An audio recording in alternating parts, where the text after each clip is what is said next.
إن الحمد لله نحمده ونستعينه ونستغفره ونعوذ بالله من شرور أنفسنا ومن سيئات أعمالنا من يهد الله فلا مضل له ومن يضلل فلا هادي له وأشهد أن لا إله إلا الله وحده لا شريك له وأشهد أن محمدا عبده ورسوله أما بعد فإن خير الحديث كتاب الله وخير الهدي هدي محمد صلى الله عليه وسلم وشر الأمور محدثاتها وكل محدثة بدعة وكل بدعة ضلالة وكل ضلالة في النار. أعوذ بالله السميع العليم من الشيطان الرجيم. بسم الله الرحمن الرحيم. يا أيها الذين آمنوا اتقوا الله حق تقاته ولا تموتن إلا وأنتم مسلمون. يا أيها الناس اتقوا ربكم الذي خلقكم من نفس واحدة وخلق منها زوجها وبث منهما رجالا كثيرا ونساء واتقوا الله الذي تساءلون به والأرحام إن الله كان عليكم رقيبا. يا أيها الذين آمنوا اتقوا الله وقولوا قولا سديدا يصلح لكم أعمالكم ويغفر لكم ذنوبكم ومن يطع الله ورسوله فقد فاز فوزا عظيما. وقال بسم الله الرحمن الرحيم. سبحان الذي أسرى بعبده ليلا من المسجد الحرام إلى المسجد الأقصى الذي باركنا حوله لنريه من آياتنا إنه هو السميع البصير. وعن عبد الله رضي الله تعالى عنه قال أعطي رسول الله صلى الله عليه وسلم ثلاثا: أعطي الصلوات الخمس، وأعطي خواتيم سورة البقرة، وأعطي لمن لم يشرك بالله من أمته شيئا المقحمات. رواه مسلم فی کتاب الایمان. تمام قسم کی تعریفات اللہ رب العالمین وحدہ لا شریک کے لیے لائق و زیبا ہے، جو ساری کائنات کا تنہا خالق و مالک ہے، اور بے شمار درود و سلام ہو اللہ کے آخری نبی جناب کریم محمد رسول اللہ صلی اللہ علیہ وسلم کی ذات مقدسہ پر. محترم حاضرین، عزیز ماں اور بہنوں،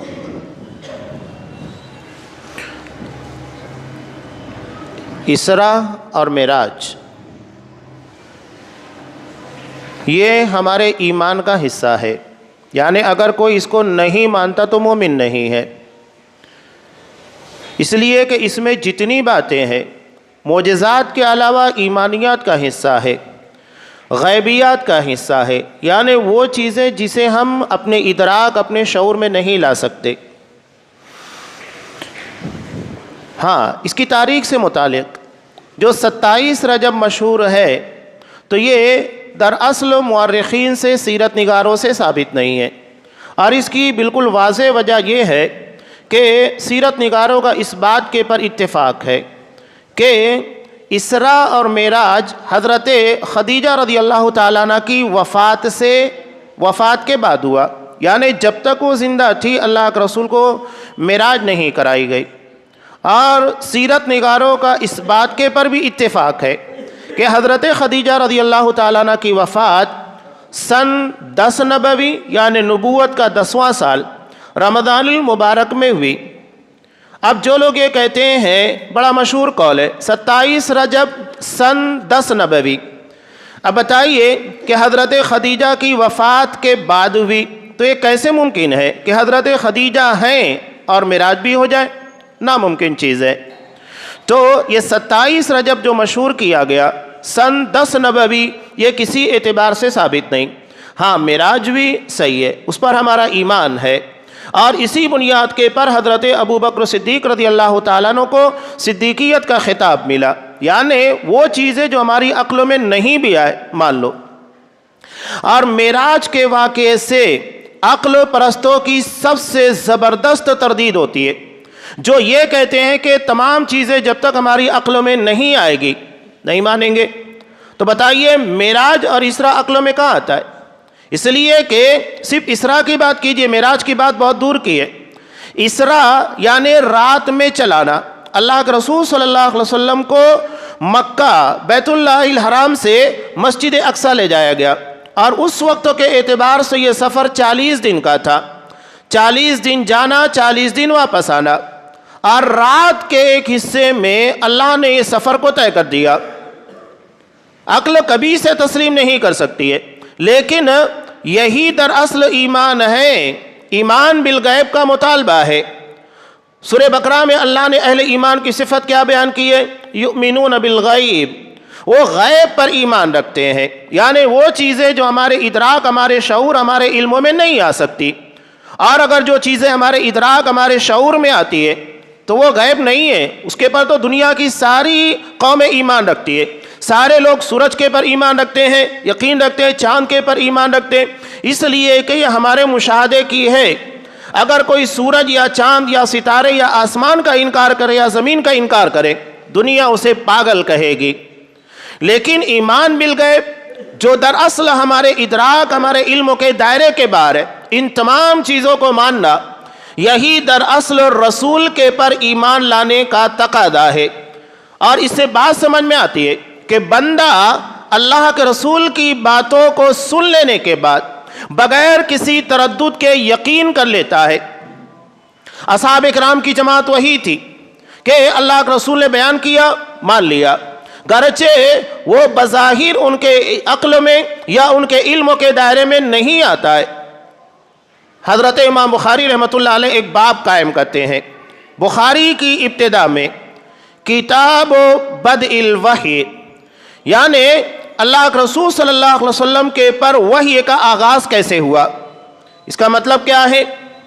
اللہ تبارک و تعالیٰ نے حضرت امام بخاری رحمۃ اللہ علیہ کو جو ذہانت، جو فقاہت عطا کی تھی، کوئی اس کے قریب نہیں پھٹک سکتا۔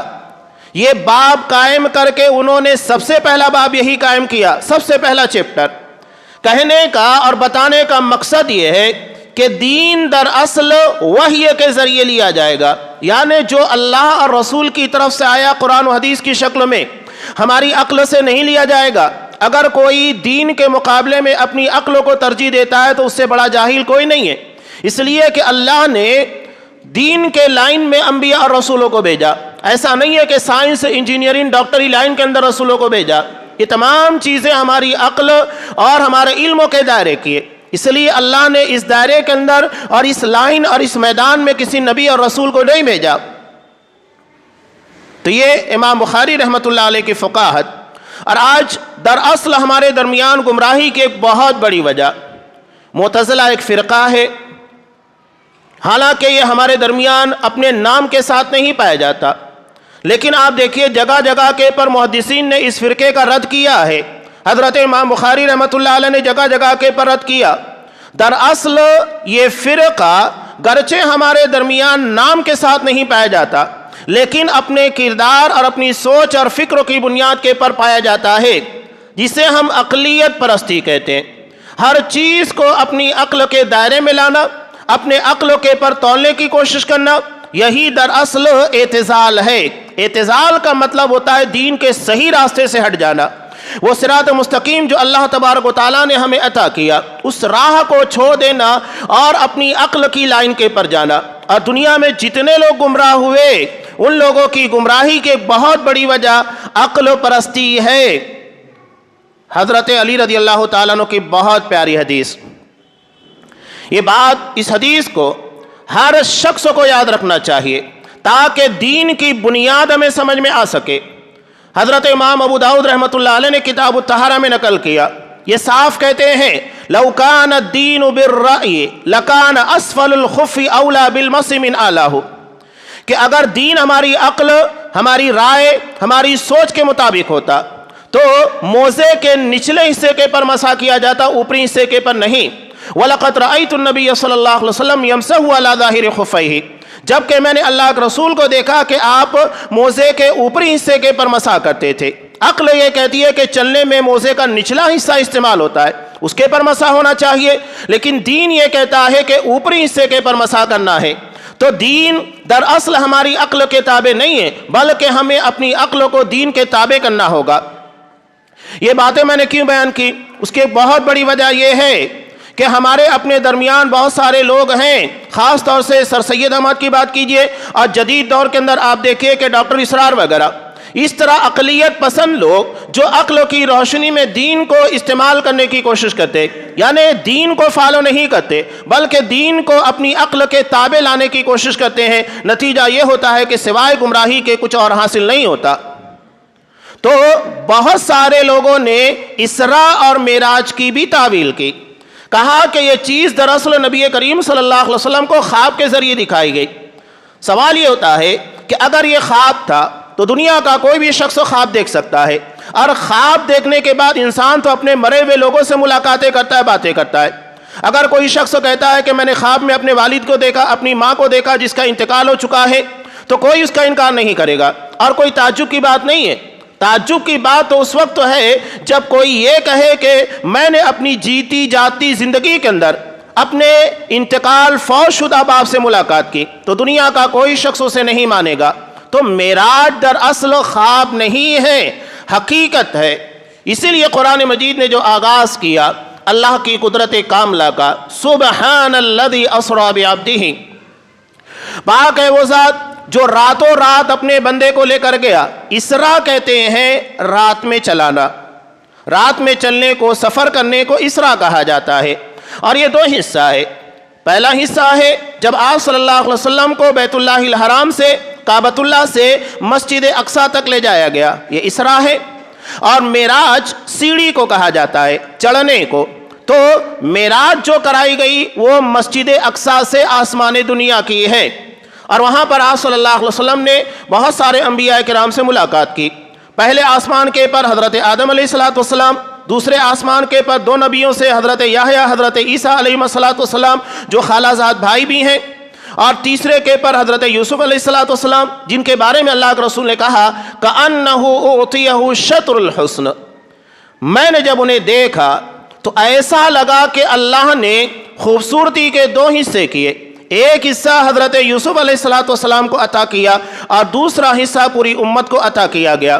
سوچئے کہ ان کی خوبصورتی کا عالم کیا ہوگا، کہ خوبصورتی آج دنیا میں انسانوں کو جمع کیے جائے بہت سارے خوبصورت ملیں گے، لیکن یہاں تو ساری دنیا کے انسانوں کے مقابلے میں خوبصورتی کا آدھا حصہ انہیں عطا کر دیا گیا، یہ حضرت یوسف علیہ السلام۔ اس کے بعد چوتھے آسمان کے پر حضرت ادریس ہیں علیہ السلام، پانچویں پر حضرت ہارون، چھٹے پر حضرت موسیٰ علیہ السلام، اور ساتویں پر حضرت ابراہیم علیہ السلام۔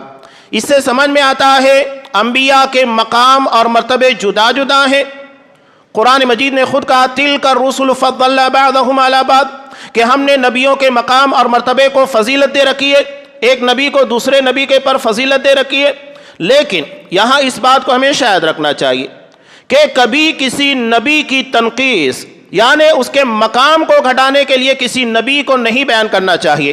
اللہ کے رسول صلی اللہ علیہ وسلم نے اسی لیے کہا کہ لا تقولوا انا خیر من یونس ابن متى، مجھے یہ مت کہو کہ میں یونس ابن متى، حضرت یونس علیہ السلام سے بہتر ہوں، اس لیے کہ انہوں نے اللہ کے حکم کا انتظار کیے بغیر بستی چھوڑ دی تھی۔ تو یہاں اللہ کے رسول کے کہنے کا مقصد یہ ہے کہ حضرت یونس کے مقام کو گھٹانے کے لیے آپ صلی اللہ علیہ وسلم کی فضیلت کو نہیں بیان کرنا چاہیے۔ یہ ہمارے یہاں بھی ہوتا ہے، بعض جگہ کے پر لوگ کسی ایک عالم کی فضیلت کو گھٹانے کے لیے کسی دوسرے بڑے عالم کا تذکرہ کرتے ہیں، کسی ایک کے مقابلے میں دوسرے کا تذکرہ دراصل اس کی فضیلت مقام نہیں بلکہ کسی کو چھوٹا دکھانا، کسی کو نیچا دکھانا ہوتا ہے۔ شریعت میں یہ مزاج نہیں ہے، اور یہ کام تو حضرت مودودی صاحب نے بھی کیا کہ نبی کریم انبیاء کے درمیان بھی وہی کیا۔ حضرت داؤد کی بات کیجئے، حضرت سلیمان کی بات کیجئے، پتہ نہیں کتنے نبیوں کے پر اس انداز میں تذکرہ کیا۔ حضرت عثمان غنی رضی اللہ تعالیٰ عنہ کا مقام اور مرتبہ حضرت ابوبکر صدیق، عمر فاروق کے سامنے اس انداز سے بیان کیا تاکہ حضرت عثمان غنی کی شخصیت کو گھٹایا جا سکے۔ یہ چھوٹا موٹا فتنہ نہیں ہے، ہم جو بار بار تذکرہ کرتے ہیں یہ بلا وجہ نہیں ہے، یہ زہر آج امت کے نوجوانوں کے درمیان سوشل میڈیا کے ذریعے پھیلایا جا رہا ہے۔ لوگ سمجھتے ہیں کہ چھوٹا سا فتنہ ہے، نہیں، یہ بہت عظیم فتنہ ہے۔ ہم سمجھتے ہیں چھوٹا ہے، چھوٹا سمجھنے سے چھوٹا نہیں ہوگا، بلکہ یہ ایسا فتنہ ہے جو ہمارے ایمان، ہمارے عقیدے، منہج جس کی بنیاد کے پر ہم کھڑے ہیں، جو ہماری شان، بان، آن سب کچھ ہے، اور اسی کے پر ہماری شناخت اور پہچان ہے۔ اگر یہ ختم ہو گیا تو اہل حدیث ختم ہو گئے، سلفی ختم ہو گئے۔ اسی بنیاد کے پر ہم باتیں کرتے ہیں، اور بار بار باتیں ہونا چاہیے۔ یہ جو باتیں آپ کے سامنے میں رکھ رہا ہوں اسراء اور معراج کی، اللہ کے رسول صلی اللہ علیہ وسلم کو جہاں لے جایا گیا کیا عطا کیا گیا اتنی دور لے جانے کے بعد، اتنے عظیم مقام کے پر لے جانے کے بعد جو نبی کریم صلی اللہ علیہ وسلم کو عطا کیا گیا وہ کیا تھا؟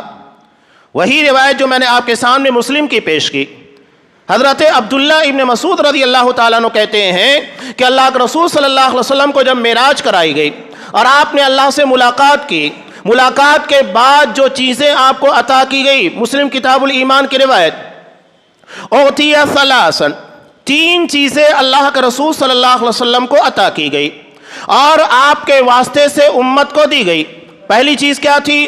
اعطی الصلوات الخمس، آپ کو 5 وقت کی نمازیں عطا کی گئی، اور اس کے بارے میں بھی پوری تفصیل ہے کہ آپ پہلی مرتبہ گئے، اللہ نے 50 وقت کی نماز فرض کی اور پلٹ کر جانے لگے۔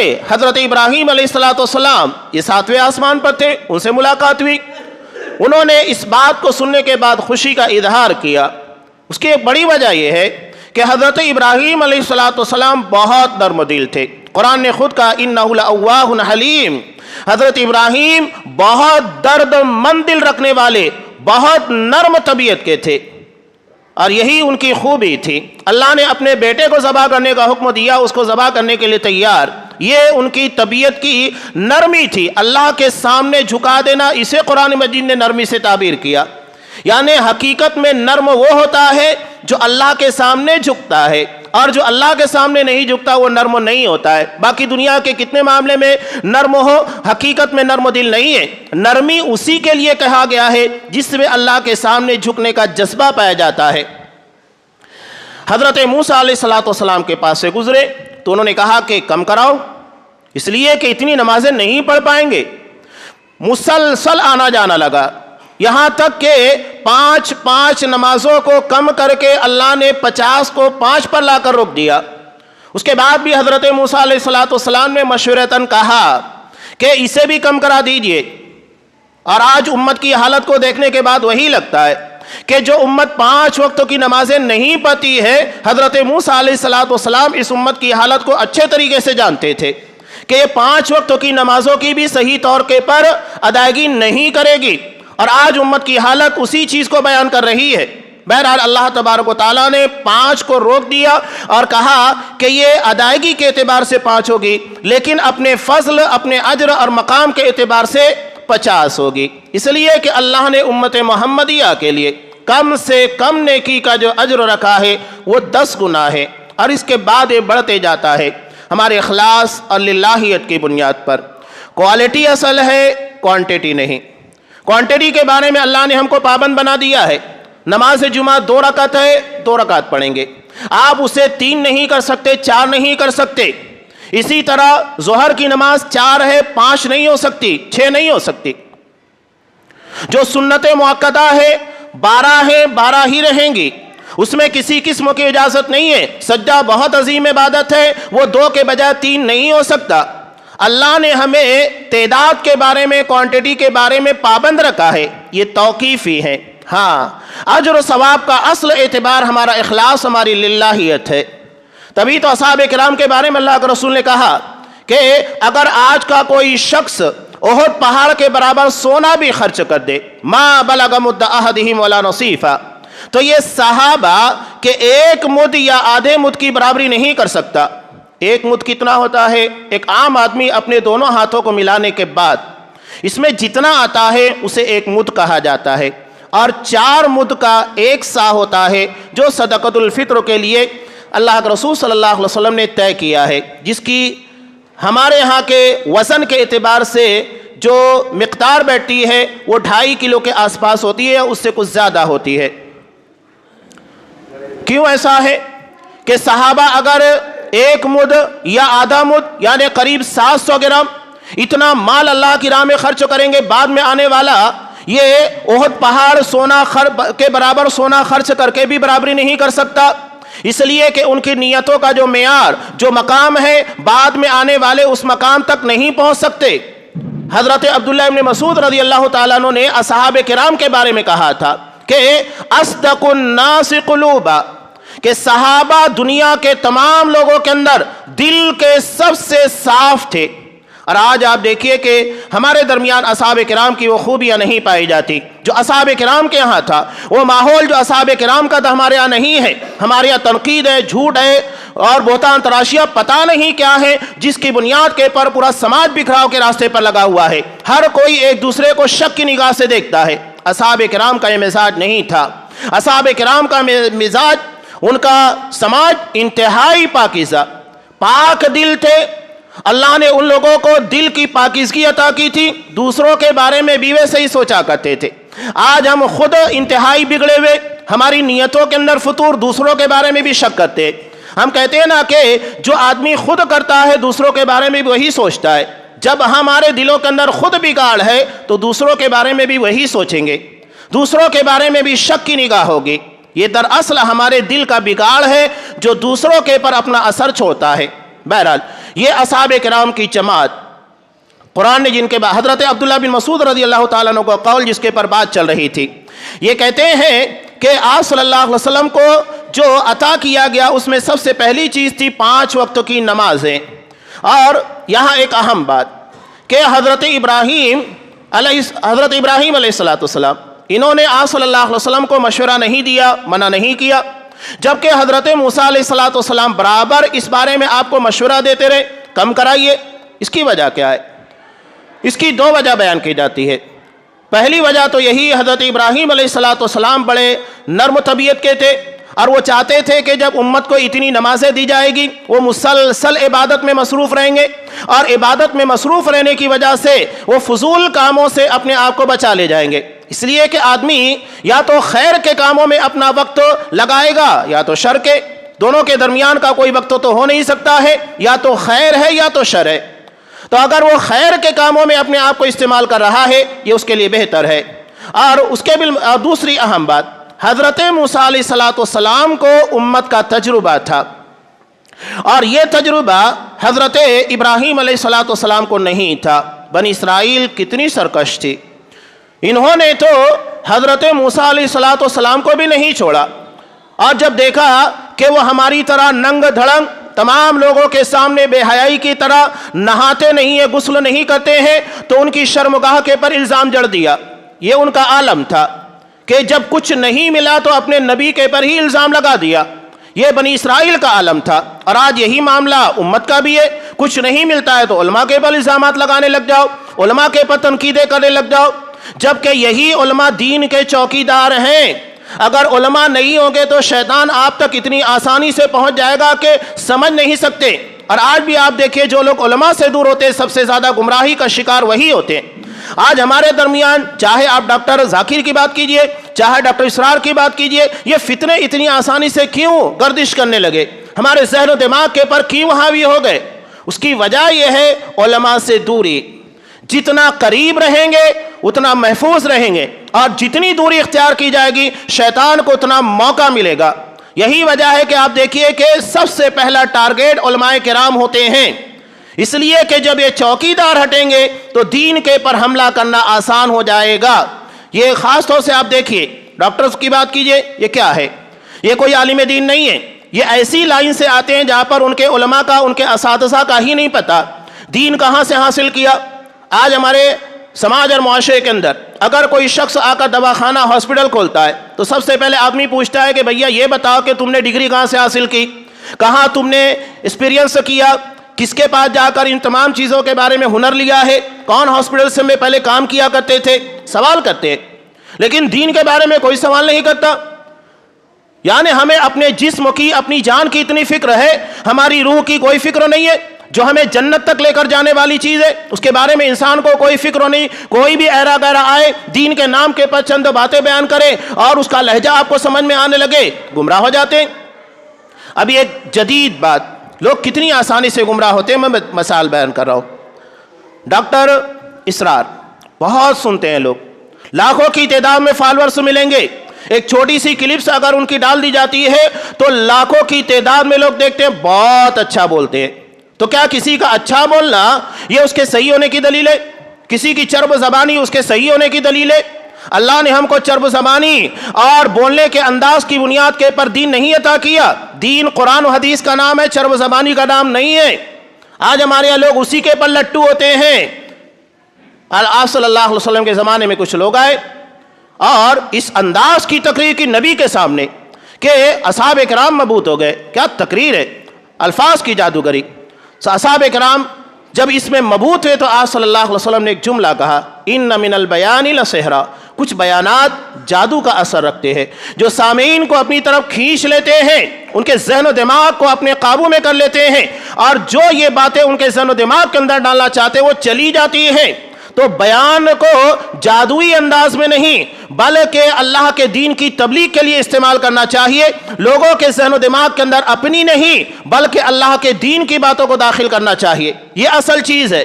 لوگ اللہ کے دین کی باتوں کو چھوڑ کر جو ذریعہ ہوتا ہے اس کے پر ساری توجہ دینے لگ جاتے ہیں۔ تو یہ آپ صلی اللہ علیہ وسلم کے زمانے میں ایسا ہوا۔ یہاں جو بات میں کہہ رہا تھا کتنے جذباتی انداز میں کہہ رہے، اور عام آدمی سننے کے بعد فوراً اس جھانسے کے اندر آئے گا۔ کیا کہہ رہے ہیں کہ ہر سال 10 لاکھ 20 لاکھ 30 لاکھ حج کرنے کے لیے جا رہے ہیں، اتنے سارے لوگ دعائیں کر رہے ہیں، کیا اتنے سارے لوگوں کی دعائیں اللہ قبول نہیں کر رہا ہے؟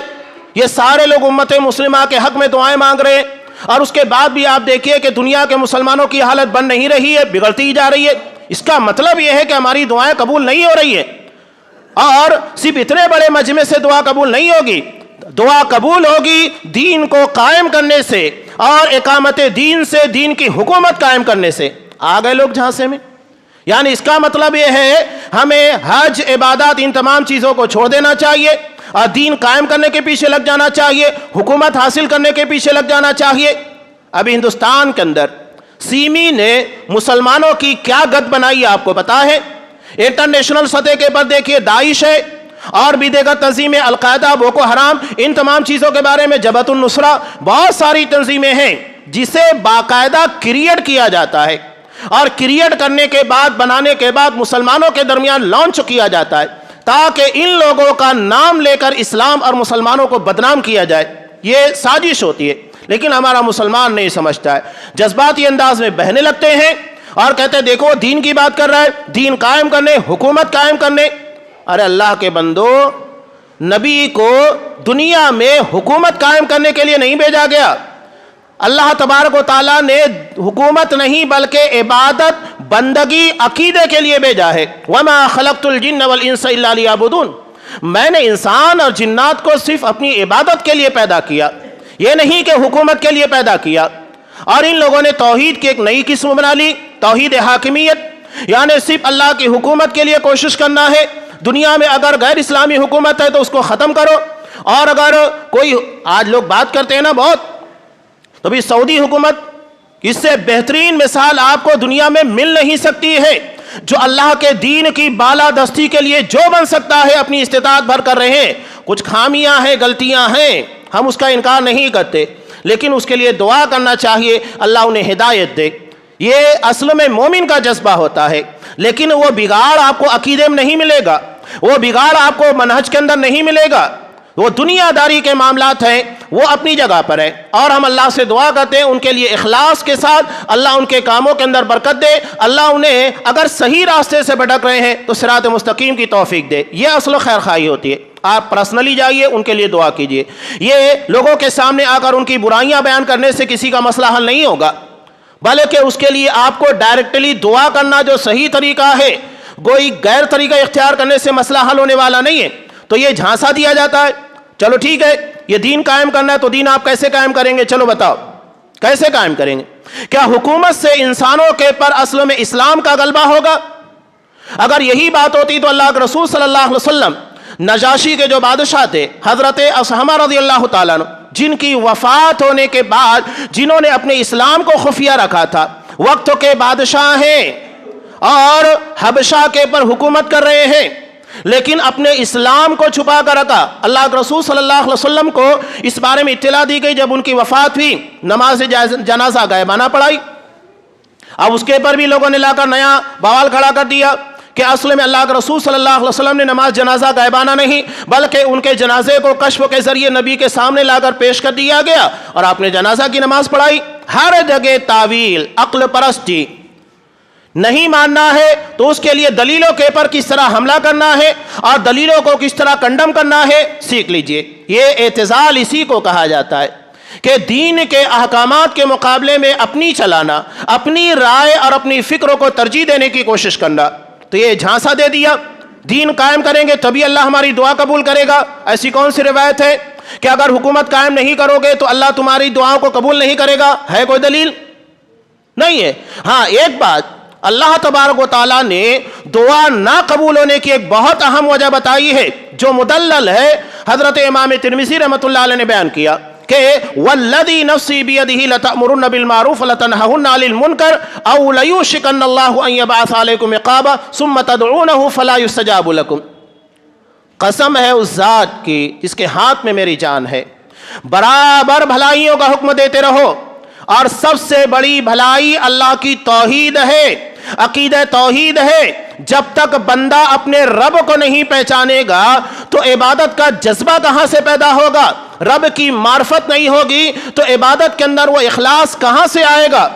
اخلاص، للہیت اور اللہ کے سامنے جھکنے کا جذبہ جتنا زیادہ اللہ کو پہچانیں گے اتنا زیادہ ہوگا۔ ہم دنیا میں دیکھتے ہیں نا، ایک آدمی اگر کسی کی بہت عزت کرتا ہے، دوسرا نہیں کرتا ہے، تو کیا کہتا ہے؟ میں جیسے اس کو جانتا ہوں آپ نہیں جانتے ہیں کہ وہ کیا کرتا ہے، اس کی خوبیاں کیا ہے اور اس کے پاس کیا صلاحیتیں ہیں۔ تو ہم اس کے گٹسوں کو دیکھنے کے بعد، صلاحیتوں کو دیکھنے کے بعد اس کی عزت کرتے ہیں۔ تو یہ دنیا کے معاملات ہے۔ رب العالمین کو آپ جتنا جانتے جائیں گے اتنا جھکتے جائیں گے۔ صحابہ کی جماعت اللہ کے سامنے اپنا سب کچھ قربان کرنے کے لیے تیار کیوں رہا کرتی تھی؟ اس کی سب سے بڑی وجہ اللہ کی معرفت تھی۔ صحابہ نعوذ باللہ بے وقوف نہیں تھے کہ نبی کے ایک اشارے کے پر اپنا پورا مال اور جان ہر چیز کو قربان کرنے کے لیے تیار۔ انہیں دراصل اللہ تبارک و تعالیٰ کی معرفت کے ساتھ جنت کی حقیقت کا پتہ تھا۔ آج ہم چند کوڑیوں کے عوض جنت جیسا سامان لینے نکلے ہیں۔ کیا یہ ممکن ہے؟ اللہ کے رسول نے کہا الا ان سلعۃ اللہ الغالیہ الا وہی الجنہ، سنو اللہ کا سامان بہت قیمتی ہے اور وہ جنت ہے۔ اتنا آسان نہیں ہے کہ کوئی بھی ایرا گیرا کھڑا ہوگا جنت دے دی جائے گی۔ جنت اللہ تبارک و تعالیٰ کا انعام ہے اور انعام کے جو مستحق ہوں گے انہی کو دیا جائے گا۔ ہر کسی کو یہ پرائز نہیں ملنے والا۔ جب تک ہم اس کے اہل اپنے آپ کو ثابت نہیں کریں گے جنت کے مستحق نہیں بن سکتے۔ تو یہ لوگوں کے درمیان جھانسا دیا جا رہا ہے، جبکہ اللہ کے رسول نے کہا کہ سب سے بہتر چیز، اور اگر وہ کام نہیں کریں گے، بھلائیوں کا حکم دیتے رہنا، توحید کو عام کرنا، لوگوں کے عقیدوں کو درست کرنا، بدعات اور خرافات، حرام کاری، ان تمام چیزوں سے روکنا، یہ ضروری ہے۔ اللہ کے رسول صلی اللہ علیہ وسلم نے سب سے بڑے عبادت گزار کی پہچان کیا بتائی؟ یہ نہیں کہ وہ 5 وقت نمازی ہو، یہ نہیں کہ وہ تہجد ادا کرتا ہو، یہ نہیں کہ وہ حج کے پر حج ادا کرتا ہو، یہ نہیں کہ عمرہ پر عمرہ کر رہا ہو، زکوٰۃ دے رہا ہو، نہیں۔ سب سے بڑا عبادت گزار کون ہے؟ کہا اتق المحارم تکن اعبد الناس، کہ اللہ کی حرام کردہ چیزوں سے بچ جا، سب سے بڑا عبادت گزار بن جائے گا۔ ترمذی کی روایت ہے 5 چیزیں اللہ کے رسول صلی اللہ علیہ وسلم نے بیان کی تو پہلے نمبر کے پر یہ نصیحت بیان کی تھی، اللہ کی حرام کردہ چیزوں سے۔ سب سے پہلے حرام کردہ چیزوں میں آتا ہے شرک ہے، اس کے بعد بدعات اور خرافات، زندگی کے تمام محرمات آتے ہیں۔ تو جب تک ہم حرام کاریوں سے اپنے آپ کو نہیں بچائیں گے عبادت گزار نہیں بن سکتے۔ یہ سب سے بڑے عبادت گزار کی پہچان ہے۔ تو یہ کام کرنا ہے۔ اللہ کے رسول نے کہا بھلائیوں کا حکم دیتے رہو، برائیوں سے روکتے رہو۔ اگر یہ کام تم نے نہیں کیا تو نتیجہ کیا ہوگا؟ او لیوشکن اللہ ان یبعث علیکم عقابا، اللہ قریب ہے کہ تمہارے پر ایسا عذاب نازل کرے، مسلط کرے، ثم تدعونہ فلا یستجاب لکم، اللہ سے دعائیں مانگو گے وہ دعا قبول نہیں کرے گا۔ تو یہ بات بالکل واضح ہے، مدلل ہے، یہ کام ہم نہیں کر رہے ہیں۔ کیا آج ہمارے سماج اور معاشرے کی برائیاں، عقیدے کا بگاڑ، منہج سے انحراف، بدعات خرافات کی طرف لوگوں کا میلان، یہ سب نہیں بتا رہا ہے کہ دعوت کا کام جیسے ہونا چاہیے نہیں ہو رہا ہے؟ نہیں ہو رہا ہے۔ جتنی شدت کے ساتھ، طاقت کے ساتھ اللہ کے رسول نے کبھی قسمیہ جملہ نہیں کہا۔ چند مقامات ہیں جہاں پر آپ قسم کھاتے ہیں، اس میں سے ایک مقام یہ بھی ہے والذی نفسی بیدہ، جب آپ نے دعوت کا حکم دینے کے لیے کہا اس کا مطلب یہ کہ اس کی اہمیت کو سمجھو، اور یہ سمجھو گے نہیں تو پھر معاملہ بہت بگڑے گا۔ آج ہمارے لوگ کیا سمجھتے ہیں، بڑے بڑے پروگرام بنا لو بس ہو گیا، نہیں۔ اللہ کے رسول صلی اللہ علیہ وسلم وہ اپنی جگہ پر اہمیت رکھتے ہیں، لیکن ہمیں دین اور شریعت نے جو سسٹم دیا ہے وہ سب سے شاندار ہے۔ خطبات جمعہ ہے، اس کے علاوہ عام نمازوں کے اندر ہونے والے دروس ہے، اور خاص طور سے اس بات کی میں تلقین کرتا ہوں کہ مسجدوں میں درس قرآن کے ساتھ درس عقیدہ یا ہماری منہجی کتابیں، ان تمام چیزوں کے پر خصوصی طور کے پر توجہ دینا چاہیے، اس کا اہتمام ہونا چاہیے، چاہے روزانہ 5 منٹ ہی کیوں نہ ہو۔ یہ ہمارے نوجوانوں کے لیے، بوڑھے، بچے، خواتین، سب کے لیے ضروری ہے۔ آج سعودی عرب جس کی بات ہم کرتے ہیں، وہاں کا بچہ اگر ہم کہہ دیں گے چلیے بتائیے کلمہ لا الہ الا اللہ کی جو 7 شروط ہے، بتا پائیں گے؟ نہیں بتا پائیں گے، کوئی نہیں بتا پائے گا۔ کیوں؟ اس لیے کہ ہم جو اصل چیز ہے اس کے پر محنت نہیں کرتے ہیں۔ اصول ثلاثہ کی بات کیجئے، نہیں بتا پائیں گے۔ القواعد الاربع کی بات کیجئے، نہیں بتا پائیں گے۔ کیوں نہیں بتا پائیں گے؟ اس لیے کہ وہ اہتمام نہیں ہوتا ہے۔ وہاں کا بچہ زبانی طور کے پر آپ کے سامنے اس کی تشریح کے ساتھ باتیں پیش کرے گا۔ لوگ ہم معمولی سمجھتے ہیں، وہ جہاں کام کرنا چاہیے وہاں کام کر رہے ہیں۔ بنیاد سے ہی عقیدے کے بارے میں، ان ساری چیزوں کے بارے میں اتنا پختہ بنا دیا جاتا ہے کہ آج فلسطین کے بچوں کو دیکھیے، یہ اسی عقیدے کی برکت ہے کہ آج 21 سال کہہ رہے ہیں کہ صرف ملبہ ہٹانے کو لگے گا، جنہوں نے اپنے نظروں کے سامنے اپنے ماں باپ، اپنے کنبے، اپنے سماج اور معاشرے، شہر کو تباہ ہوتے ہوئے دیکھا ہے، ایک نہیں بار بار دیکھا ہے۔ اس کے بعد بھی یہ بچے کیا کہہ رہے ہیں؟ کیا ہمارا بچہ وہ بات کہے گا جب ان سے سوال ہوتا ہے کہ تمہارے ماں باپ چلے گئے، تمہارے ماں باپ دنیا سے چلے گئے، شہید ہو گئے، وہ تو کہہ رہا ہے کہ وہ وفات پا گئے؟ کہا کہ نہیں، بچہ کہہ رہا ہے کہ وہ اللہ کی راہ میں شہید ہوئے ہیں، اور وہ مرے نہیں ہیں، اللہ کے پاس مقام شہادت کے پر پہنچ چکے ہیں، اور اللہ تبارک و تعالیٰ کے پر ہمارا یقین اور اعتماد ہے، وہ ہمیں کبھی ضائع نہیں کرے گا۔ یہی بات دیناریہ کے سامنے آتی ہے۔ جنگ احد کے موقع پر، جب جنگ احد میں کتنے لوگ شریک تھے؟ باپ بھی شریک، بیٹا بھی شریک، بھائی بھی شریک، یہاں تک کہ شوہر بھی شریک۔ خبریں آتی چلی جا رہی ہیں، خبر آئی باپ شہید، خبر آئی بھائی شہید، خبر آئی بیٹا شہید، اور آخر میں خبر آتی ہے کہ سرتاج شوہر بھی شہید۔ سوچئے کہ ایک عورت کی زندگی میں اس سے بڑی مصیبت کیا ہو سکتی ہے؟ زندگی کے تمام اسباب، تمام سہارے ختم ہو گئے، لیکن ایمان کی دولت آج ہماری بچیوں کو وہ چیز نہیں ملی۔ نتیجہ کیا ہوا؟ ارتداد کی راہ پر چلی گئی۔ ہم نے ایمان کا مزہ انہیں چکھایا ہی نہیں۔ یہ صحابیات تھیں جنہیں نبی کریم صلی اللہ علیہ وسلم نے خطبات جمعہ اور نماز کے اندر درس کے ذریعے وہ عقیدہ دیا، ایمان کی وہ لذت عطا کی کہ چار لوگوں کی شہادت کے بعد وہ نبی کے بارے میں پوچھتی ہے، اسے اپنے رشتہ داروں کی نہیں، نبی کی فکر ہے۔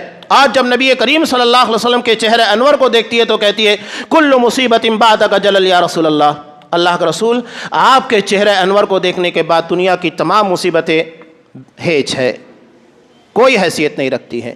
یہ ہے ایمان۔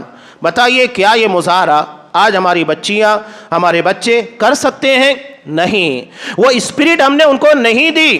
انہیں جذبات کے نام کے پر آئیں گے، گمراہ کریں گے، ارے حکومت قائم کرو، اصل چیز یہ عقیدے کے بارے میں کوئی ضرورت نہیں، جا کر خمینی کے پیچھے نماز بھی پڑھو، خمینی انقلاب کو دل کی دھڑکن کا ہو، جو کہ اصحاب کرام کی نفرت قرآن مجید کے ساتھ کھلواڑ، ان تمام چیزیں دین ہے ہی نہیں، اس کے بارے میں لوگ تعریف کر رہے ہیں۔ پورے دین کے پیٹرن کو بدل دیا گیا ہے اور لوگ جھانسے میں آتے ہیں۔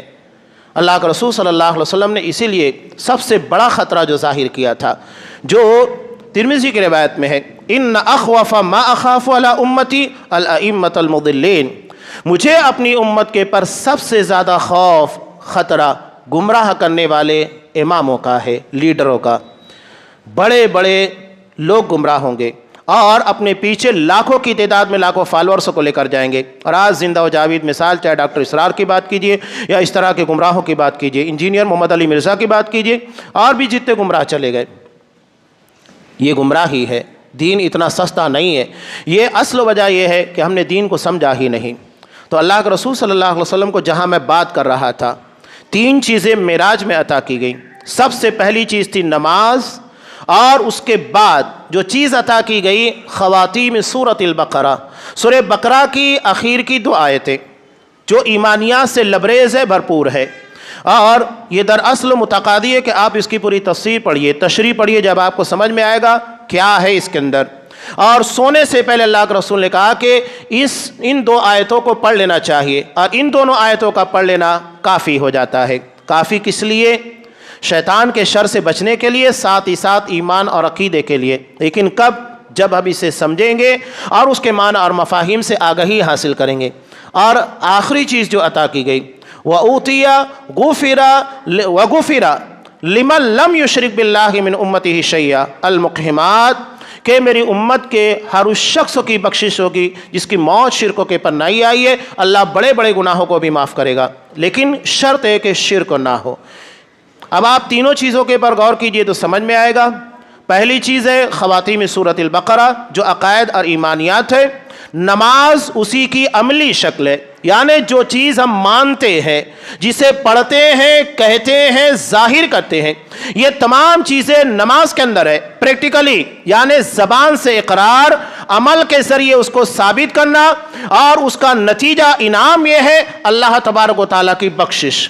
یہ تینوں چیزیں جڑی ہوئی ہے۔ سوچئے کہ معراج جیسے عظیم سفر کے پر اللہ کے رسول صلی اللہ علیہ وسلم کو یہ تین چیزیں دینے کے لیے بلایا گیا، جس سے اس کی عظمت کا پتہ لگتا ہے۔ اور یہ ساری چیزیں آپ دیکھیے ایمانیات اور عقائد سے جڑی ہوئی ہیں، یعنی یہی وہ چیزیں جو ہمیں بلندی عطا کرتی ہے، عزت اور رفعت عطا کرتی ہے۔ ہم اگر چاہیں گے اپنے ایمان اور عقیدے کا سودا کریں، اس کے بعد دنیا میں عزت ملے، کبھی نہیں ملے گی۔ عزت اسی کے ساتھ ہے، اور اگر اس کو چھوڑ دیں گے تو ذلت ہے۔ حضرت عمر فاروق نے بہت آسان جملوں میں کہا تھا، نحن قوم اعزنا اللہ بالاسلام، ہم وہ قوم ہیں جنہیں اللہ نے اسلام کے ذریعے عزت دی، عقیدہ توحید کی بنیاد پر عزت دی، اور اگر ہم اسلام کے علاوہ کہیں اور عزت کی تلاش کے لیے جائیں گے، اذلنا اللہ، اللہ ہمیں ذلیل اور رسوا کرے گا۔ تو یہ ذلت اور رسوائی حکومت کی بنیاد کے پر نہیں ہے، بلکہ عقیدے کی خرابی کی بنیاد کے پر ہے، اور یہی معراج کا پیغام ہے۔